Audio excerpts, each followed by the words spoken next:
dentro desse tempo da convivência com a obesidade, quais foram ou quais são as maiores dificuldades de conviver com a obesidade?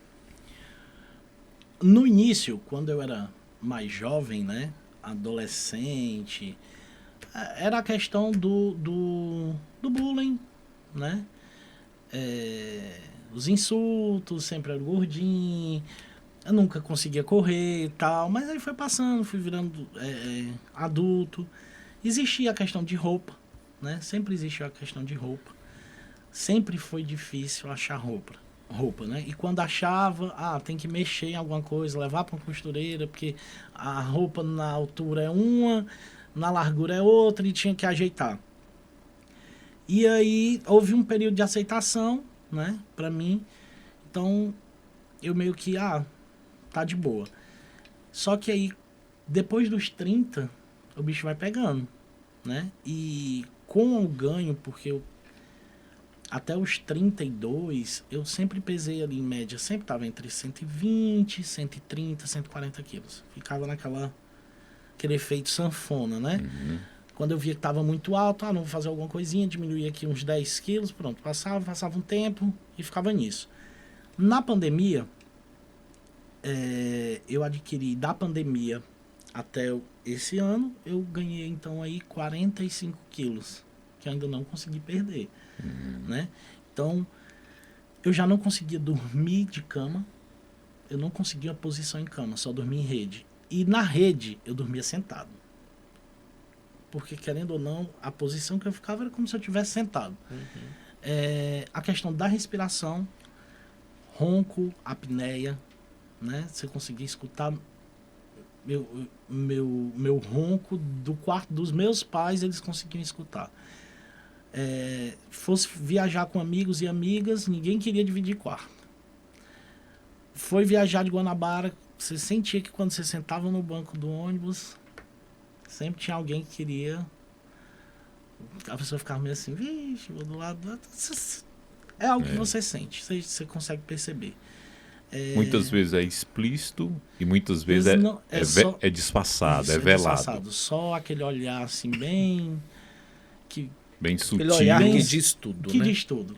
É um sutil, mas que diz tudo. Você sente a indiferença. E eu me acostumei a perceber olhares indiferentes porque sempre fui diferente, né? Eu sempre fui o grande. Então, isso era das coisas que mais me incomodavam. Dores, né? Dores na lombar, de vez em quando estava com dor na lombar, não conseguia varrer uma casa. 4 vassouradas, minha coluna já ficava, que eu ficava para morrer, né? Sentindo dor, eu disse, pronto, vou passar a mão aqui. O carro, dirigir o carro, o banco tinha que estar lá atrás, né? Total lá atrás, mesmo assim minha barriga ainda encostando no volante. E aí uma coisa que eu não tinha falado ainda antes, mas que eu lembrei, que ano passado, na cidade que eu estava residindo, Crateús, eu passei de carro e aí eu vi um pessoal olhando, né? E aí coincidiu de essa pessoa, sabia que eu era amigo de outra pessoa e fez o seguinte comentário para um colega. Ei, aquele teu amigo, ele dirige do banco de trás, né? Porque não dá para ele dirigir na frente. E eu fiquei...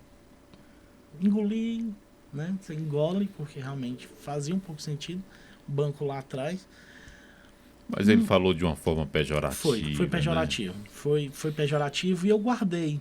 E eu lembrei disso essa semana, porque eu ainda estava utilizando o banco bem lá atrás do carro.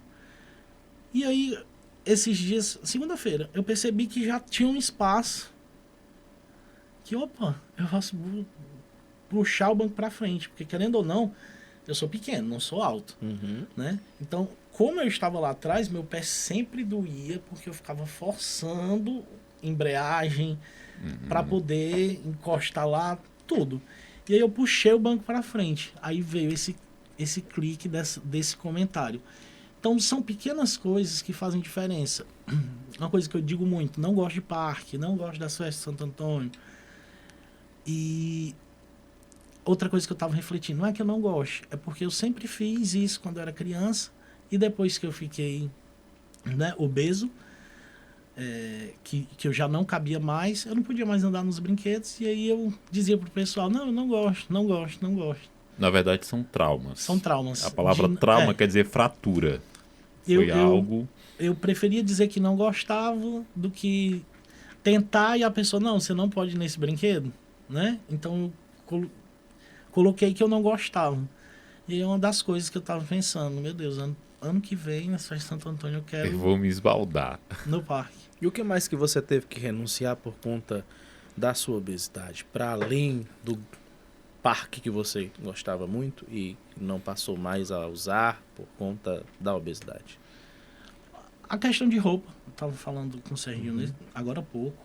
Calça jeans fazem 8 anos que eu não sei o que é usar uma calça jeans. Só calça confeccionada por costureira ou alfaiate, né? Compra o tecido, manda fazer. Porque calça não tinha do meu tamanho. Lugares, praia, né? Você vai, mas não quer entrar no mar porque você não tem vergonha de tirar a camisa, né? O que mais? Viajar. Pronto, viajar. Eu dizia que um lugar que eu não queria ir era Fernando de Noronha. Mas por quê? Porque eu sabia que aquele acesso daquela praia que é mais restrita é uma escadinha e é um túnelzinho pequeno, e eu sabia que eu não ia poder passar. Então eu disse assim, não quero ir para esse lugar. E querendo ou não, a obesidade restringe de ir para alguns lugares. E foi criando esses bloqueios. Esses bloqueios, eles vão sendo criados, né? E é mais fácil dizer que não tem um interesse do que se culpar. Não gosto do que se culpar e se colocar como o principal responsável, né? Então, é isso. Viajar para lugares. A questão de... Até para você turistar, quando você vai viajar, você precisa caminhar para conhecer, né? E fazer um tour. Exato. Eu não tinha disposição para fazer isso, né? Não tinha disposição nenhuma para fazer isso. E são coisas que eu quero fazer.